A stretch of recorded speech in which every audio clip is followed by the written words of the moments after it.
నాది బ్యాడ్ అంటూ ఏం లేదు. కాకపోతే మా అమ్మ వాళ్ళు పెళ్లి చేసి ఇవ్వడమే నాకంటే ఒక పల్లెటూరుకి ఇచ్చిండు అనమాట. ఆ పల్లెటూరులో అన్నీ నేర్చుకొని ఇంకా పైకి రావడం అంటే చాలా కష్టంగా ఉండేది. దీపం పెట్టుకొని మేము అన్నీ చేసేవాళ్ళం. కాకపోతే నాకు అప్పుడు అనిపించేది అనమాట. అప్పుడు అనిపించినప్పుడు నేను బాబు థర్డ్ క్లాస్లో ఉన్నప్పుడు నేను శారదా వాళ్ళ ఇంటికి వెళ్ళిన హైదరాబాద్కి. అంటే మేము ట్రిప్కి వెళ్ళామంట. శారదా వాళ్ళ ట్రిప్కి వెళ్తే అది వాష్రూమ్కి వెళ్ళి రమ్మనేసి మా పిల్లల్ని వాళ్ళ పిల్లల్ని అన్నది. అది కాకపోతే మా పిల్లలకు అసలు అర్థం కాలేదు. వాష్రూమ్ అంటే ఏంటి, ఇంగ్లీష్ వర్డ్స్ అసలు తెలియకపోయింది మా పిల్లలకు. అప్పుడు నేను అనుకునేదాన్ని అసలు ఒక్కటి కూడా చిన్నది కూడా ఇంగ్లీష్ వర్డ్ తెలియట్లేదు పిల్లలకు, అసలు ఏంటి ఏంటి అని నేను చాలా ఆలోచించి మళ్ళీ ట్రిప్ నుండి ఇంటికి రాగానే ఇంకా నేను చాలా రియలైజ్ అయినామన్నమాట. పిల్లలకి ఏం రాకపోతే ఎట్లా, వాళ్ళు హైదరాబాద్లో ఉంటారు, ఢిల్లీలో ఉంటారు, అట్లా ఆలోచించాను అన్నమాట. వచ్చిన వెంటనే నేను డిసిజన్ తీసుకున్నాను బాబుని. ఇంకా నేను ఓన్గా కూడా మనకి నేర్పిన ఇంగ్లీష్ అంతా నేర్పి ఇంకా ఒక హాస్టల్ కలిసి సిరోంజల్ వేసిన మా బాబుని. ఫస్ట్ సిరోంజల్ వేసినాక మా బాబు చాలా క్లెవర్ ఉండే. ఇంకా తను ఫిఫ్త్ ఉండే అన్నమాట. ఫిఫ్త్ నుండి మళ్ళీ తను థర్డ్కి వేసింది. థర్డ్ నుండి ఫోర్త్ అట్లా చేసుకుంటూ వెళ్ళింది అన్నమాట. తర్వాత ఇంకా నేను 1 తీసుకొని నాగ్పూర్లో ఉన్నా 12th అట్లా తీసిన తర్వాత నేను నాగ్పూర్లో ఉన్న తర్వాత తనకి ఐఐటి వచ్చిందన్నమాట. తనకు 180 మార్క్స్ వచ్చినాయి జేడబ్ల్యూలో. తర్వాత ఐఐటి సెలెక్షన్ అయిన తర్వాత ఇంకా నాకు అది చాలా చాలా ఖుషి అన్నమాట. ఈ బ్యాడ్ నుండి అలా ఖుషికి వెళ్ళిన నేను. కాకపోతే అది నేను శారదా వాళ్ళ ఇంటికి వెళ్ళిన తర్వాత నేను ఇన్స్పైర్ అయినామన్నమాట. ఇంకా నా పిల్లలు ఎట్లా అనేసి ఇంకా తర్వాత ఐఐటి కాలేజ్ వచ్చింది. చాలా అమెజాన్లో చాలా మంచి ప్యాకేజ్ ఉంది మా బాబుకి. ఇప్పుడు 65 ప్యాకేజ్. ఇండియాలో ఉన్నాడు. కాకపోతే ఇంకా నేను హ్యాపీ. పాప కూడా అంటే డిలైట్స్లో చాలా మంచి ప్యాకేజ్ ఉంది, అల్లుడు కూడా చాలా మంచి ప్యాకేజ్ ఉంది. అలా నేను పల్లెటూరు నుండి పూనాకి వెళ్ళిన ఇప్పుడు అంతేనా.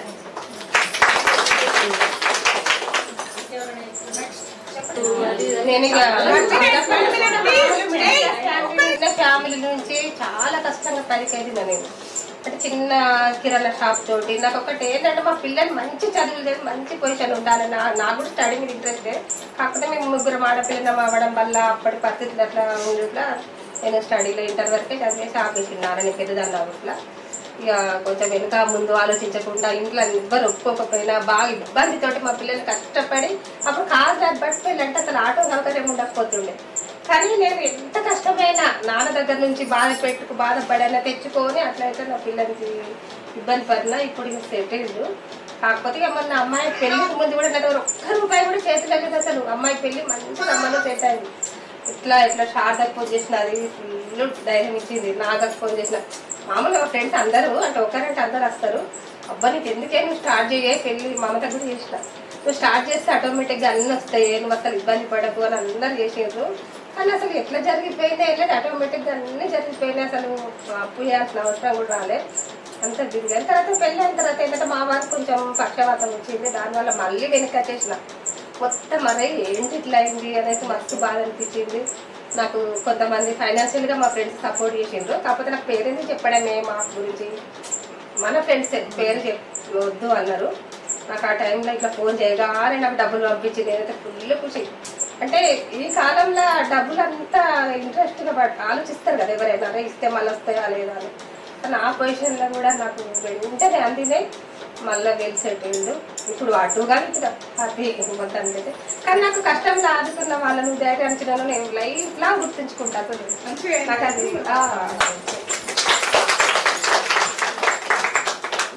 నేను స్టార్ట్ అయింది నాకు 18లోనే పెళ్ళయింది.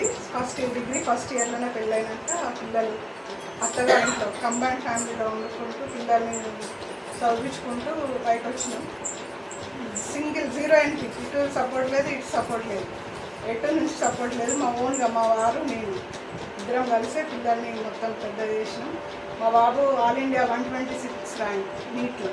తర్వాత బాబుని ఎయిమ్స్లో కూడా సీట్ వచ్చింది తనకి. తర్వాత ఏఎఫ్ఎంసీజీ అది పూనాది కూడా వచ్చింది. అన్నింటిలో వస్తే తను బిహెచ్ బనారస్ యూనివర్సిటీలో చేసి అక్కడ అయిపోయాక అక్కడ ఉన్నప్పుడే తను స్టెప్స్ రాసుకొని యూఎస్లో బ్రాంక్స్ కేర్, న్యూయార్క్లో జనరల్ మెడిసిన్ అది అయిపోయాక ఇప్పుడు తను గ్యాస్ట్రోఇంటెస్టైన్ గైజెన్జర్ యూనివర్సిటీలో మ్యాచ్ అయిపోయినాడు. పాపకు కూడా అక్కడ ఎంబీబీఎస్ సీట్ అది అయిపోయాక మ్యారేజ్ చేసిన సీట్ ఎంబీబీఎస్ అవ్వగానే ఓన్గా అందరం ఇప్పుడైతే ఎక్కడో అక్కడ సెటిల్డ్. బాగుంది. మధ్యలో ఒక బ్యాడ్ ఇన్సిడెంట్ అంటే నాకు సర్వైకల్ సర్జరీ ఒకటైంది నాకు 2014. అది నా లైఫ్లో బాగా బ్యాడ్ ఇన్సిడెంట్. ఇంకోటి మా మమ్మీ జరిగిపోవడం, రెండోది. మూడోది మా వారికి స్టంట్ పడి. ఈ 3 నా లైఫ్లో కోలుకోలేని దెబ్బలు. మళ్ళీ కేటానికి మళ్ళీ సెట్ అయ్యి ముందు నడుస్తుంది లైఫ్ ఇప్పటివరకు. దేవుడి దయతోటి అంటే కాదు కానీ చాలా మంచి జరిగిపోతుంది అన్న టైంలో మాకు పాప ఒక పరీక్ష పెట్టింది. తను ఒకళ్ళని లవ్ చేసింది అంటే మేము యాక్సెప్ట్ చేయలేకపోయినాం. అరే 7 తరాల తర్వాత మాకు ఒక ఆడపిల్ల, ఇంత గారభంగా పెంచుకొని ఎవరికో ఎట్లా అనేసి ఇంట్లో అసలు ఒప్పుకోలేదు. మేము ఒప్పుకోకపోతే తను మా మాట వినలే. రిలేటివ్ సపోర్ట్ తోటి అబ్బాయిని మ్యారేజ్ చేసుకుంది. మేము యాక్సెప్ట్ చేయలే. నేను యాజ్ ఏ పేరెంట్ తల్లిగా బాగా బాధపడి మా బాబుని పట్టుకొని వెళ్ళి వాళ్ళని యాక్సెప్ట్ చేస్తే కూడా పేరెంట్స్ రాకపోతే మేము పంపించమని 3 years అనమాట. అసలు మా దగ్గర కానీ ఫోన్ కాంటాక్ట్ అసలు ఏమీ లేదు. 3 years అసలు నేను ఎలా ఉన్నాను అంటే ఓన్లీ ఒక బొమ్మ ఇట్లాగానే ఉంది. లోపల ఎక్కడ పోయినా ఏది ఆపలే, ఏది వెళ్ళకుండా లేను. కానీ యాజ్ ఎ మదర్గా ఎంత వెనక నుంచి సపోర్ట్ చేయాలో ఈయనకు చెప్తుంటే అసలు నీకు కూతురు లేదనుకో అట్లా పెద్ద పెద్ద మాటలు మాట్లాడేటోళ్ళు. ఇక పిల్ల లేకపోతే నేను వెనకాల బాబున్నాడు, సంబంధం ఎట్లా చేయాలి, ఎటు పోవాలి, ఏం మాట్లాడాలి అని కూడా చాలా సఫర్ అయినా. బాబా గుడికి అందరే నేను వెళ్తుంటే ఒక పిచ్చిది కదా వెళ్తుంది, నీకు అసలు ఎందుకు వెళ్తున్నావు 3 ఏళ్ల బట్టి గుడికి, నీకు ఏం మంచి జరిగిందని ప్రతి ఒక్కరిని నన్నోళ్ళే. అలాంటిది 15 days బ్యాక్ మా పాప మా అత్తగారు పడిపోయిండు. కరీంనగర్ హాస్పిటల్ అడ్మిట్ అయ్యింది. 1 week బాగా సీరియస్ ఉంది. ఇప్పుడు కూడా తను బాగా సీరియస్ ఉంది, ఇంట్లో లేవట్లేదు. ఏం మెరాకిల్ అని చెప్పచ్చు కానీ తనకి బాగాలేదు అని లాస్ట్ వీక్ మా అల్లుడు కూతురు వచ్చింది. నీకు అసలు ఎంత హ్యాపీ అంటే మెరాకిల్ అంటే ఎక్కడికో పోయి ఏదో జరగని అవసరం లేదు. నా కూతురు నా దగ్గరికి వచ్చింది, అదే ఇంతకంటే నాకేం కావాలని. ఈ రోజు నేను ఎట్లా అయిపోయినా అంటే ఒక కష్టం అనేది మనకి టెస్టింగ్ అంతే. ఆ టైంలో గట్టిగా నిలబడితే తర్వాత అంతా మంచిగా ఉంటుంది అని అర్థమైంది. ఇవాళ రోజున నాకు ఇంకా problem total solve. Money problem ఇవన్నీ చిన్నవి అనిపించింది ఇట్లాంటి వాటి ముందు. ఇవాళ రోజున నా బిడ్డ నా దగ్గరికి వచ్చింది, చాలు అనుకుంది. ఇప్పుడు వస్తుంది కదా, ఇప్పుడు ఉంది ఇంట్లో. అయిపోయినాం. మన చేతిలో లేదు. పిల్లల్ని మనం కన్నాం కానీ మన చేతిలో పిల్లలు లేదు. వాళ్ళ డెస్టినీ ఎక్కడ రాసి ఉంటే అక్కడ వెళ్తారు. మళ్ళీ వాళ్ళు వెల్ సెటిల్డ్, మంచి జాబులు చేస్తున్నారు, అన్ని రకాలుగా బాగుంది. కానీ ఒక్క కాంటాక్ట్ లేదు. ఒక రోజు 3 years నన్ను అమ్మాని పిల్లలు ఎందుకు ఒప్పుకోలేదే? ఇంకా ఉంటాయి కదా కొన్ని ఇంట్లో వేరే అమ్మాయి ఎవరి పిల్లలకి వెళ్ళినా నా పిల్లకే పెళ్ళి అవుతుంది అని మీ ఇంటికి వచ్చినా కదా, అక్కడ నాకు మీ పిల్ల కనపడం లేదు, నా పిల్ల కనబడుతుంది, నా పిల్ల పెళ్ళికి వెళ్తున్నా అన్నంత ఆనందంగా వెళ్ళినాను. ఎవరు దానికి వెళ్ళింది. 1999లో మ్యారేజ్ అయింది. మా హస్బెండ్ డిపార్ట్మెంట్ సిఎస్ఎఫ్ అనమాట, ఆర్మీ టైపే, సెంట్రల్ గవర్నమెంట్. దానివల్ల నా మ్యారేజ్ అయింది. నేను అప్పటి నుంచి ఇన్ని స్టేట్లలోనే ఉన్నా కానీ నేను ఆంధ్రాలో లేను, తెలంగాణలో లేను. 18 years 18 సంవత్సరాలు నేను బయటనే ఉన్నా. నా పిల్లల్ని పట్టుకొని, మా హస్బెండ్, నాకు ఎవరు సపోర్ట్ లేదు. మా అమ్మగారు లేదు, మా అత్తగారు లేదు. మా అంతటికి మేమే చిన్న పిల్లలను వేసుకొని మా అంతటికి మేమే తిరిగి తర్వాత మా వారికి అశోపురం ట్రాన్స్ఫర్ అయ్యాక మేము ఇక్కడ మణిగూరు అశోపురంకి వచ్చాము. 18 years తర్వాత వచ్చాక మళ్ళీ మా వారికి అస్సాం ట్రాన్స్ఫర్ చేసేది. అస్సాం ట్రాన్స్ఫర్ చేశాక అక్కడికి వెళ్ళిపోయాడు. మళ్ళీ నేను పిల్లల్ని తీసుకొని హైదరాబాద్కి వచ్చి అక్కడ సెట్ అయిపోయాను. మా పిల్లల్ని చదివిపించుకుంటూ నేను ఒక్కదాన్నే నా పిల్లలతోటి నా ఇంట్లో నేను సెట్ అయిపోయాను. మా వారు ఇప్పటికీ 7 years అస్సాంలోనే పోస్టింగ్లు ఉన్నాడు. 5 years తర్వాత అస్సాం వెళ్ళాక 5 years తర్వాత మా పెద్దమ్మాయి యూఎస్ఏకి వెళ్ళిపోయింది. స్టడీ కోసం నేను ఒక్కదాన్నైనా భరించిన నా పిల్లల కోసం. తర్వాత మా చిన్నమ్మాయి బీటెక్ జాయిన్ చేయడానికి హైదరాబాద్లో చాలా ఉన్నాయి కాలేజీలు. ఆ ప్లేస్మెంట్ లేదు, ఇక్కడ రాదు అని ఆ ప్లేస్మెంట్ కోసం, సరే నీ ప్లేస్మెంటే కావాలి కదా, ఈ హైదరాబాద్లో అవసరం అన్నీ ఉన్నా కానీ ఆ ప్లేస్మెంట్ కావాలని ఆమెను కూడా వదులుకున్నా. ఆమెను కూడా గుజరాత్ పంపించిన. నా భర్త ఒక దగ్గర, నేను ఒక దగ్గర, మా పెద్దమ్మాయి యూఎస్ఏలో, మా చిన్నమ్మాయి గుజరాత్లో. అట్లా 4 years తర్వాత మా హస్బెండ్, మా ఫస్ట్ 4 years బిఫోర్ మా హస్బెండ్, ఆ తర్వాత మా పెద్దమ్మాయి, ఆ తర్వాత మా చిన్నమ్మాయి. అట్లా నేను ముగ్గురు వెళ్ళాక ఇంకా 2 years ఒంటరిగానే ఉన్నా. నాకు ఈ సంవత్సరమే బాగా డిస్టర్బ్ అయింది. అసలు తలుచుకుంటే నేను అసలు ఉండునో ఉండకపోనో తెలియదు. ఇప్పటికీ కానీ నేను ఇక్కడికి బెల్లంపల్లికి రావడం ఒక చిత్రం కదా మమత. అంత కష్టపడి మేము కూడా ఇట్లా గ్రూప్ వేసి మళ్ళీ అందులో ఏంటి గెట్ టుగెదర్ కోసం ప్లాన్ చేసుకొని ఇంత కష్టపడి వచ్చినాం అందరం. కానీ ఇప్పటికి కూడా మా వారు ఇంకా 2 years బయటనే ఉంటారు. అంటే నాకు ఇంకా 9 years అన్నట్టు. దాంతో కలిపితే 9 సంవత్సరాలు. ఎవరి కోసం? నా పిల్లల కోసం, వాళ్ళు మంచిగా ఉండాలని అన్నిటికీ కష్టపడుకుంటా ఒక్కడికి కూడా నేను ఒక్కదాన్నే ఉన్నాను ఇంట్లో.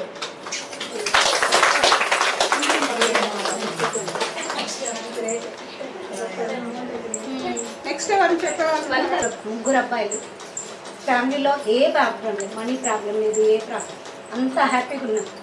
హ్యాపీగా ఉన్నప్పుడే మా అబ్బాయికి 11 years అప్పుడు డయాబెటీస్ వచ్చింది. ఇన్సులిన్ వేసుకుంటాడు 3 times ఇప్పటికి కూడా. అది వచ్చింది బాబుకి, ఒక్కసారి వచ్చింది వెళ్ళిపోదు అని అనుకున్న టైంకే మా ఆయన కరోనా డెత్ అయిపోయింది. ఫుల్ హ్యాపీ ఫ్యామిలీ బాబు. డబ్బుకి ఏ లోటు లేదు, దేని కొడుకు ఏ లోటు లేదు. ముగ్గురు అబ్బాయిలు సెటిల్ ఉండే. ఒక బాబు హైదరాబాద్లో జాబ్, ఒక బాబు నాగ్పూర్లో జాబ్, ఒక బాబు ఇంటి దగ్గర బిజినెస్. ఆ ఇంటి దగ్గర ఉండే బాబుకి డయాబెటీస్.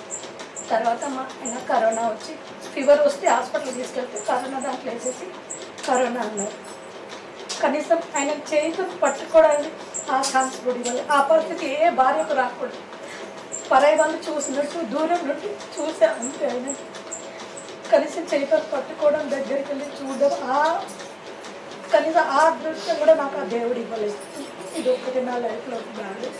మా అబ్బాయికి కొంచెం హెల్త్ బాగుండదు అంటే మీతో అంతా హ్యాపీ, కానీ ఇది ఒకటి నాకు ఎదుర్కోవడం, నిలబడడం కూడా అది అన్నిటికీ ముందు పోవడం. ఇక మనం లైఫ్లో ముందుకు వెళ్ళాలి, వేరే ఆప్షన్ లేదు. అట్లే కదా ఆడ మగ అన్న తేడా లేదు. నేను యాక్సెప్ట్ చేయలేదు. ఆడ మగ అనే తేడా లేదు. అన్ని చేయొచ్చు, చెయ్యాలి అని మనం సంకల్పం ఉంటే ఈ సిచ్యువేషన్స్ భరించగలుగుతాం మనం.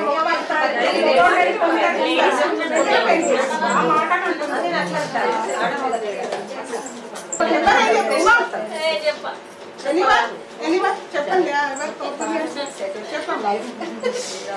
చెప్పండి. 10th class పెళ్ళయింది. ఆ అత్తగారికి కూడా హ్యాపీయే, అంతా హ్యాపీగా ఉండే టైంలో మా ఆయనకు బీపీ షుగర్ వచ్చింది. వచ్చిన వల్ల హాస్పిటల్లో చేరినాయి. 5 సంవత్సరాల దాకా చిన్న పిల్లల లెక్కనే చూసుకున్నా. ఇంత మంచిగా అవుతాడేమో అని చూసుకుంటా బంగారం అమ్మినా, అన్నీ ఏం లేకుంటే దాన్ని కూడా బ్రతకలేదు. ఆ టైంలోనే అమ్మాయికి ఆరోగ్యం బాగలేదు. ఆమెను చూసుకోవడానికి మా అమ్మ వాళ్ళు ఆమెకు చూసుకున్నారు. ఇటైనా నేను చూసుకున్నాను, అయినా బ్రతకలేదు. ఈ చేతుల మీద ప్రాణాలు వెళ్ళిపోయినాయి హాస్పిటల్. అయినా అప్పుడు ఏం మాకు పని అనేది ఏం లేదు.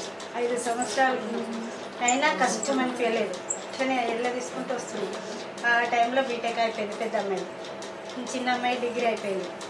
వాళ్ళు మస్తు బాధపడతారు. 2 అమ్మాయిలే కదా. ఇక పెద్దనాన్న వాళ్ళు ఉన్నారు, వాళ్ళ సపోర్ట్తో ఇంట్లో ఉన్నాం.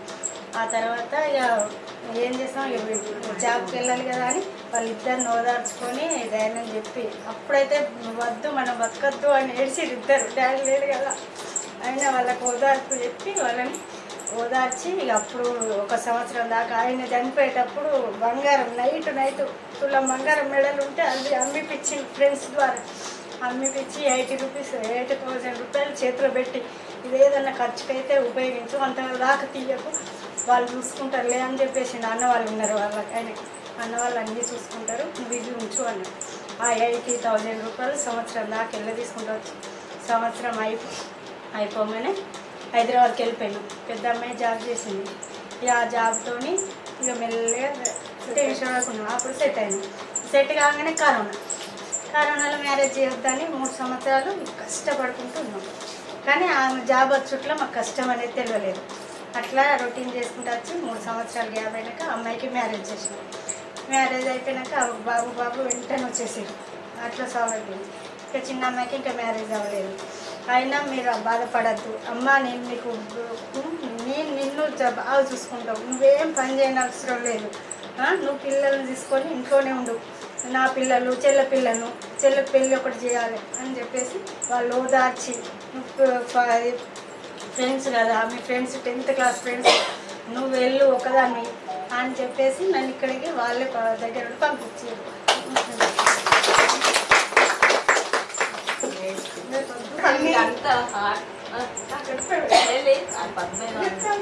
నేను చెప్తాను. మనకి ఇప్పుడు జస్ట్ 50 వరకు వచ్చినాం. అట్లనో ఇట్లనో ఇదంతా మన బాడీ మనం చెప్పిన మాట వింటుంది ఇప్పటి వరకు. ఇక్కడ నుంచి మనం మన హెల్త్ గురించి ప్లస్ మన ఫిజిక్ గురించి అన్నీ పట్టించుకొని ఇక ముందు మనకు ఒక హెల్త్ ఇన్సూరెన్స్ కానీ ఏదైనా